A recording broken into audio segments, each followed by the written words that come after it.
ఈ రోజు Satyabhama serial episode లో ఏం జరిగిందో తెలుసుకుందాం. రేణుక తన కడుపులో ఉన్న బిడ్డని తలుచుకుని ఏడుస్తూ ఉంటుంది.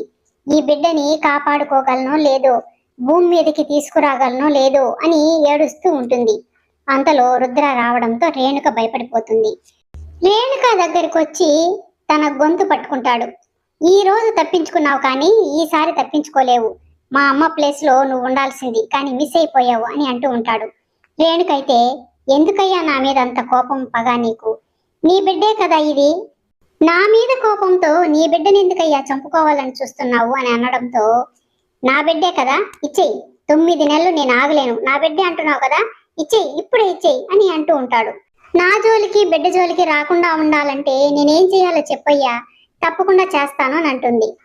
రుద్ర అయితే, పారిపో, నా కంటికి కనిపించినంత దూరం వెళ్ళిపో అని రుద్ర చెప్పడంతో, ఇది నా ఇల్లు, నా భర్తని నా ఇంటిని వదిలేసి నేనెక్కడికి పోవాలి అని తను ఏడుస్తూ ఉంటుంది.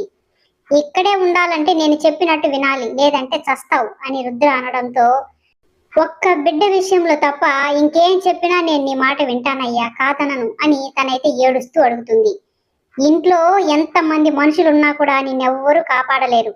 ఏ క్షణంలో ఏ సమయంలో ఏ పక్క నుంచి ఎలాంటి ప్రమాదం వస్తుందో నువ్వు ఊహించలేవు అని భయపెట్టి రుద్ర కోపంగా బయటికి వెళ్ళిపోవడంతో రేణుకైతే ఏడుస్తూ ఎలాగైనా నా బిడ్డను కాపాడుకోవాలి అని ఏడుస్తూ ఉంటుంది.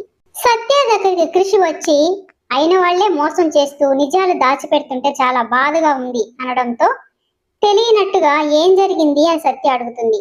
మీ నాన్న 20 లక్షలకి ఇంటిని సేల్ అగ్రిమెంట్ పెడుతున్నాడు, ఆ విషయం నీకు తెలీదా అని అడగడంతో, నాకు తెలియదని సత్య చెప్పడంతో, నీకు కూడా చెప్పకుండా 20 లక్షల్ని ఇంటికి అమ్మేస్తున్నాడంటే పెద్ద సమస్య ఉన్నట్టు నాకు అనిపిస్తుంది. అయినా నీకు చెప్పకపోవడం ఏంటి? నీకు మీ నాన్నకు మధ్య రిలేషన్ ఎలా ఉంటుందో నాకు బాగా తెలుసు. నీకు కూడా చెప్పలేదంటే ఏదో సమస్యల్లో ఉన్నాడు. ఆ ఖాళీగాడి మనసులో ఏదో పెద్ద ప్లానే చేసుకుని మళ్ళీ ఇబ్బంది పెడుతున్నాడా? అయినా డబ్బులు అవసరమైతే నన్ను అడగొచ్చు కదా అనడంతో, వాళ్ళకేం అవసరం వచ్చిందో మనకేం తెలుసు అని సత్య అంటుంది. క్రిష్ అయితే కోప్పడతాడు. అలా అంటావేంటి సత్య? నీ వాళ్ళు నా వాళ్ళు కదా, నువ్వు కూడా నన్ను సరిగా అర్థం చేసుకోలేదు. మీ వాళ్ళు కూడా నన్ను దూరం పెడుతున్నారు. నన్ను ఎప్పటికి అర్థం చేసుకుంటారో నాకైతే అర్థం కావడం లేదు అని బాధపడుతూ వెళ్ళిపోతాడు. తర్వాత సత్య వాళ్ళ నాన్నకు ఫోన్ చేసి, మీరు ఇల్లు తాకట్టు పెడుతున్న విషయము క్రిష్కి తెలిసిపోయింది నాన్న. అయినా నేను ఖాళీ కోసం కాదు ఆ డబ్బులు, వేరే పర్పస్ కోసం తీసుకుంటున్నారని చెప్పాను. అయినా కానీ తను నమ్మలేదు. ఆ విషయం తెలుసుకునేదాకా నిద్రపోడు నాన్న. అయినా వాడికి డబ్బులు ఇచ్చినంత మాత్రాన మళ్ళీ మోసం చేయడని నమ్మకం ఏంటి నాన్న? వాడికి డబ్బులు ఇవ్వను అని ఫోన్ చేసి చెప్పండి, వాడు ఏం చేస్తాడో చూద్దాం అని సత్య అనడంతో, వాడి దగ్గర వీడియో ఉందమ్మా, అది పెట్టి వాడు మన పరువు తీస్తాడని వాళ్ళ నాన్న చెప్తూ ఉంటాడు.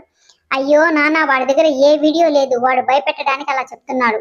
నేను చెప్పినట్టు చెయ్యండి, ముందు వాడికి ఫోన్ చేసి డబ్బులు ఇవ్వను అని చెప్పండి అని తర్వాత ఫోన్లో తను ఏదో చెప్తుంది. తర్వాత సత్య వాళ్ళ నాన్న ఖాళీకి ఫోన్ చేసి, డబ్బులు ఇవ్వను, ఏం చేస్తావో చేసుకో, ఏం పీక్కుంటావో పీక్కు అని ఫోన్ కట్ చేస్తాడు. ఖాళీగాడైతే, ఇంత ధైర్యం ముసలోడికి ఎలా వచ్చిందబ్బా, చూపిస్తా, నేనేంటో చూపిస్తా, ఖాళీగాడంటే ఏంటో వాళ్ళకి తెలియాలా అని అనుకుంటూ ఉంటాడు.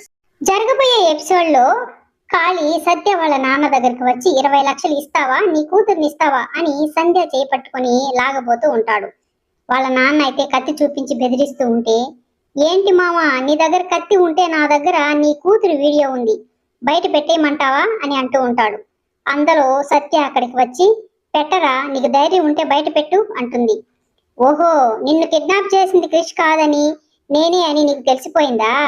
క్రిష్ని నీకు దూరం చేయడానికి ఆ పని చేశాను, వాడి పేరుని వాడుకున్నాను అని వాడు చెప్తూ ఉంటాడు. ఆ మాటల్ని అప్పుడే అక్కడికి వచ్చిన క్రిష్ వింటాడు.